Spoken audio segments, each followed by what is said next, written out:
Hello, I'm delighted to be making some opening remarks at the Climate Chance annual summit, especially as we approach COP26.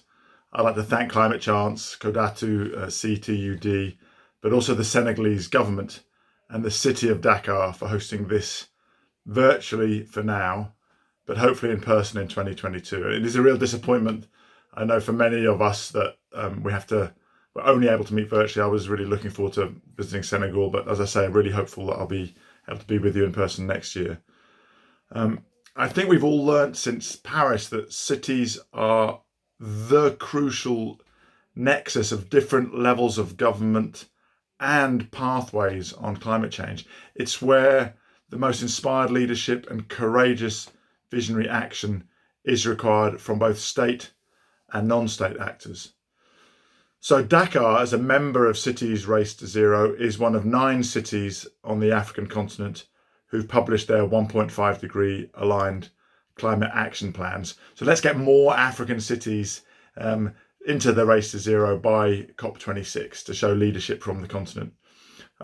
We know that cities are crucial in the fight against climate change in so many different ways, from transport to how we green more spaces in cities and how we plan cities to be more resilient to climate change, how we develop secure, clean, accessible water supplies for growing populations, especially those living in informal settlements who are often the most vulnerable to extreme weather events, such as heat stress, which we now know to be a climate threat for cities around the world. Of course, we know that Africa cities are growing at twice the global average. And in 2050, we expect an additional 1 billion people to be living in African cities. It's an incredible statistic.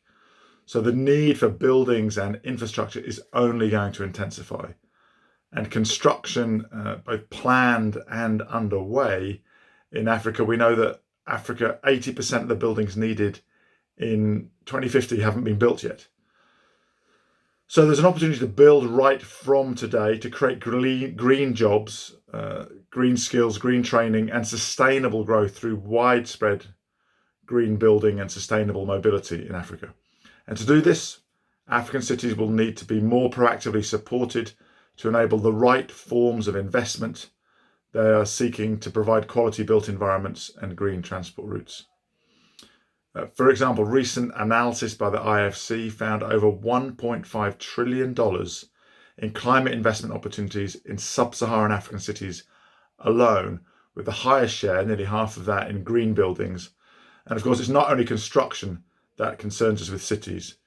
The CDP study this May found that 1 in 4 cities lack the funds to protect themselves from severe climate hazards like heat stress, flooding, and water shortages.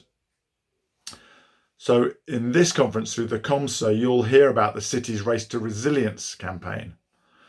The good news is that 65% of African cities already have a resilience and adaptation plan, including Lagos, the most popular city in Africa. And 82% of cities in Africa are taking actions to protect their people, including flood mapping, tree planting, and creating green spaces.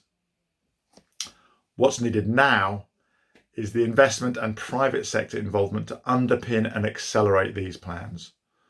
City and government leadership need to drive this process of drawing up investable plans with clear, organised asset classes, and to give potential investors the confidence to invest and wait for the returns to come.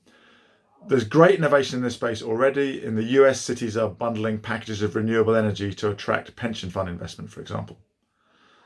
So I think that this conference represents the prestigious leadership needed to raise the ambition and action within cities for Glasgow and onward to COP27. So please, I'm looking forward to all of you showing us how to do it. Thank you.